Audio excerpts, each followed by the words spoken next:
আপনার ব্যবসার জন্য একটি শক্তিশালী, হাই কোয়ালিটির এবং বাজেট ফ্রেন্ডলি পিকআপ ট্রাক দরকার? তাহলে জ্যাক পিকআপ হতে পারে আপনার প্রথম পছন্দ। জ্যাক পিকআপ বিশ্বজুড়ে একটি জনপ্রিয় চাইনিজ ব্র্যান্ড। এই ব্র্যান্ডের পিকআপগুলোতে আপগ্রেডেড ইঞ্জিন ব্যবহার করা হয়, যেটির মূল কনফিগারেশন ইসুজু 4JB1। এই কারণে ইঞ্জিনের যন্ত্রাংশ ইসুজু NKR জাপানের সাথে মিল রয়েছে। এটা একটা বিশাল সুবিধা। এই ইঞ্জিনটির সর্বোচ্চ আউটপুট ৭৭ হর্স পাওয়ার, যা ৩০০৬ RPM-এ পাওয়া যায়। ইঞ্জিনটির পিস্টন ২৭৭৭ সিসি ধারণ ক্ষমতা সম্পন্ন এবং ৪টি সিলিন্ডার দ্বারা গঠিত, যা সর্বোচ্চ টর্ক ১৭৪ নিউটন মিটার এবং ২১০০ থেকে ২৩০০ RPM-এ শক্তি উৎপাদন করতে পারে। এই ইঞ্জিনটি কম জ্বালানি খরচে বেশি শক্তি উৎপাদনের জন্য তৈরি করা হয়েছে। ব্র্যান্ডটি ঘন্টায় ৯৫ কিলোমিটার পর্যন্ত গতিতে চলতে সক্ষম। এই গাড়িটির ব্যবহার এতটাই বেশি যে রাস্তায় তাকালেই সেটা বোঝা যায়। কিছু বিশেষ কারণের জন্য ১.৫ টন ১২ ফিটের পিকআপ গাড়ির জগতে জ্যাক জনপ্রিয় হয়েছে। জ্যাক গাড়ির কিছু ভালো দিক: এটি জ্বালানি সাশ্রয়ী, যা লিটারে প্রায় ১১ থেকে ১২ কিলোমিটার চলতে পারে।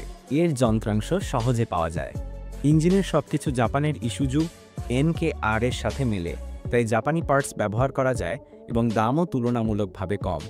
গাড়িটি পুরাতন হয়ে গেলে JAC ইঞ্জিন পরিবর্তন করে ইসুজু NKR ইঞ্জিন লাগিয়ে জাপানি গাড়ির অভিজ্ঞতা নিতে পারবেন। ঢাকার ধোলাইখালে অনেক আমদানিকারকের কাছে ৬০ থেকে ৮০ হাজার টাকায় ইসুজু NKR এর রিকন্ডিশন ইঞ্জিন পাওয়া যায়। এই গাড়ির রিসেল ভ্যালু অনেক বেশি। এটি ৬ ফিট প্রস্থ এবং ১২ ফিট দৈর্ঘ্যের আকারের, তাই এটি খুব সহজেই ঢাকার ভেতরে চলাচল করতে পারে। ফেরি পারাপারে ঝামেলা এবং খরচ দুটোই কম। এর লোড ক্যাপাসিটি অনেক ভালো। ১.৫ টনের এই গাড়িতে প্রায় ৫ থেকে ৭ টন পর্যন্ত মালামাল বহন করা যায়। কেবিন ছোট হওয়ায় শহরের সরু রাস্তায় এটি সহজে চালানো যায়। এর স্পিড এবং অ্যাক্সেলারেটর দুটোই ভালো, তাই হাইওয়েতে দ্রুত গতিতে চালানোর সুযোগ রয়েছে। কিছু খারাপ দিক: জাপানি গাড়ির মতো দীর্ঘস্থায়ী এবং মজবুত নয়। ১.৫ টন গাড়িতে ১০ টনের বেশি মাল বহন করা যায় না, যা অন্যান্য জাপানি ও ইন্ডিয়ান গাড়িতে সম্ভব। বৃষ্টিতে ভিজে সামনের জ্যাক লোগোর নিচের প্লাস্টিক নষ্ট হয়ে যায়। বেশি ওজনের মাল নিয়ে খারাপ রাস্তায় চালালে কেবিন ফোল্ডিংয়ের নিচে চেসিস ফেটে যেতে পারে, যা কিছু পুরাতন গাড়িতে দেখা যায়। তবে একটা কথা বলতেই হয়, সর্বশেষ তথ্য অনুযায়ী ১.৫ টন চায়না গাড়ির মধ্যে জ্যাক গাড়িটি সবচেয়ে বেশি বিক্রি হচ্ছে। এই কারণে রাস্তায় এই গাড়িটি বেশি দেখা যায়। কেউ কেউ এই গাড়িটিকে সিভিল শু নামেও চেনে।